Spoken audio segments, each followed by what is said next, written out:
So here's where I notice my left arm in this particular position, I'm noticing a bit of a hiccup for myself in the rotation.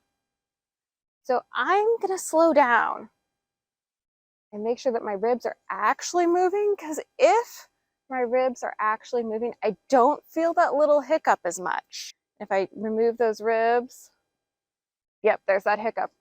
So for me, adding in my rib rotation really helps.